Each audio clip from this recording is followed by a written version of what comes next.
안녕하세요 여러분. 오늘은 눈과 귀가 모두 황홀했던 드라마 정년이의 촬영지를 소개해드리려 합니다. 드라마를 보면서 이 장소는 어디일까? 하고 계속 궁금했어요. 지금부터 여러분께 정년이의 영상미를 돋보이게 했던 멋진 장소들을 알려드릴게요. 첫 번째로 만나볼 곳은 강화도의 우일각입니다. 정년이가 허영서에게 첫 인사를 건네던 바로 그 장소로 메란국국단의 숙소로 설정된 곳이에요. 마치 시간이 멈춘 듯한 고즈넉한 분위기 속에 100년의 역사를 간직한 이 집은 정말 특별한 이야기를 품고 있어요. 약 100년 전 일제시대에 지어진 이 99칸 규모의 전통 기와집은 지금은 국내에 단 5개밖에 남아있지 않은 귀중한 문화유산입니다. 이 집은 한때 매각 위기에 처했었죠. 아파트나 연립주택을 지으려는 개발 압박 속에서도 한 기업이 40억 원을 투자해 보수와 복원을 진행했고 현재는 매년 2억 원의 유지관리비를 들여 소중히 보존하고 있답니다. 외부 출입은 제한되어 있지만 멀리서 바라보는 외관만으로도 깊은 역사와 아름다움을 느낄 수 있어요.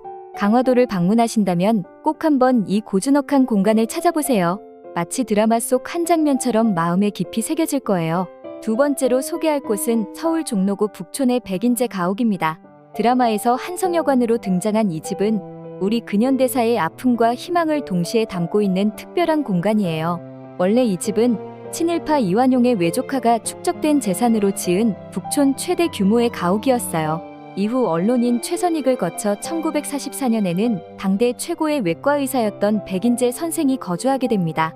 하지만 1950년 한국전쟁 때 백인제 선생은 불행히도 납북되어 돌아오지 못했고 그의 아내 최경진 여사가 홀로 이 집을 지켜냈답니다. 2009년 서울시는 이 가옥을 민속문화재로 지정하고 일반에게 개방했습니다. 북촌에서 가장 인기 있는 장소 중 하나로 자유관람이 가능하며 일부 시설 내부 관람을 원할 경우 서울시 공공서비스 예약 사이트를 통해 예약할 수 있어요. 세 번째로 소개할 곳은 경기도 의정부시 사패산 호암사의 백인굴입니다. 정년이가 득음을 위해 매일같이 피를 토하며 소리 연습을 했던 이 동굴은 우리나라에서 유일무이한 특별한 장소예요. 백인굴은 상부동굴과 하부동굴로 길게 연결된 독특한 구조를 가지고 있어요. 지하수의 흐름에 따라 오랜 세월에 걸쳐 풍화되어 만들어진 모습이 마치 자연의 조각 같은 신비로운 느낌을 주는 공간입니다.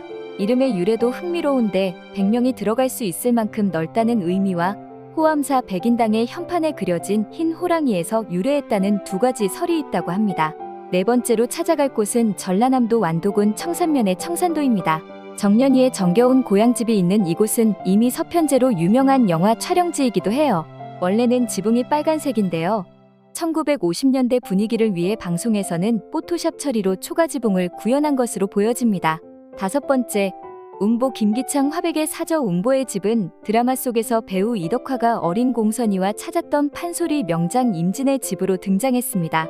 3만여 평의 넓은 산자락에 자리 잡은 이곳은 단순한 개인의 집이 아니라 문화와 예술이 숨쉬는 공간입니다.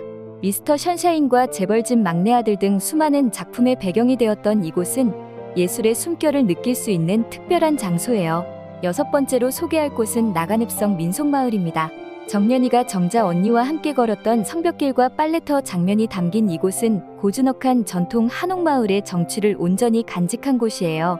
마치 시간이 멈춘 듯한 고요함 속에서 드라마의 따뜻한 감성이 더욱 깊게 다가옵니다. 일곱 번째, 부안궁왕의 불멸의 이순신 좌수영 세트장은 정년이가 갯벌에서 바지락을 캐고 언니와 함께 생선을 파는 장면의 배경이 되었어요. 바다의 짙푸른 색과 어우러진 이 공간은 삶의 질박함과 소중함을 느끼게 해주는 특별한 장소입니다. 여덟 번째, 남해 다랭이 마을은 윤정년이 문옥경에게 소리를 배우는 장면의 배경으로 등장했어요. 바다에서 시작된 좁고 긴 논들이 경사진 비탈길을 따라 계단식으로 이어진 다랑이 논은 마치 자연의 예술 작품 같은 풍경을 선사합니다. 아홉 번째, 합천 영상테마파크는 경상남도 합천군 용주면에 위치한 국내 최대 규모의 오픈 세트장으로 1920년대부터 1980년대를 배경으로 한 영화와 드라마 촬영을 위해 조성된 장소입니다. 덕분에 드라마 정년이 속에서 1950년대 서울의 거리와 골목을 완벽하게 재현해낼 수 있었군요. 190여 편의 드라마와 영화, 뮤직비디오의 배경이 된 이곳은 마치 타임머신을 타고 과거로 돌아간 듯한 착각을 불러일으켜요.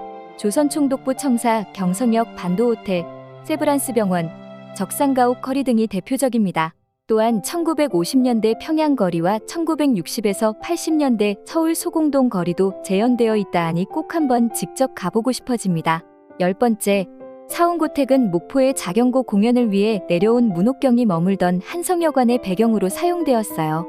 구름 같은 선비라는 뜻의 사운이 담긴 이 전통고택은 정년이가 국국 배우의 꿈을 향해 달려가는 중요한 배경이 되었습니다. 고즈넉한 한옥의 분위기는 드라마의 감성을 더욱 깊게 만들어주었죠. 마지막으로 소개할 영선의 대저택은 두 곳에서 촬영되었답니다. 내부는 충북 청주의 청남대, 외부는 경남 창원의 경남도민의 집입니다. 특히 청남대는 흥미로운 역사를 지닌 장소예요. 과거 전두환 대통령 시절의 대통령 별장으로 시작해 노무현 정부 때 일반에 개방되어 한국관광 여행지 100선에 선정된 곳입니다.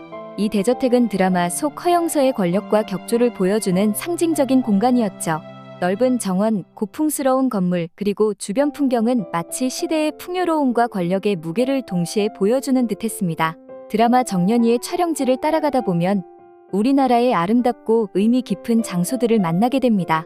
각 장소는 단순한 배경을 넘어 이야기의 깊이와 캐릭터의 감정을 더해주는 중요한 요소였어요. 영화와 드라마를 통해 우리의 소중한 문화유산과 아름다운 풍경을 다시 한번 발견하는 기쁨, 어떠셨나요? 다음에도 좋은 촬영지 정보 가지고 돌아올게요. 오늘 정보가 유익하셨는지 궁금해요. 좋아요와 댓글로 의견 부탁드려요.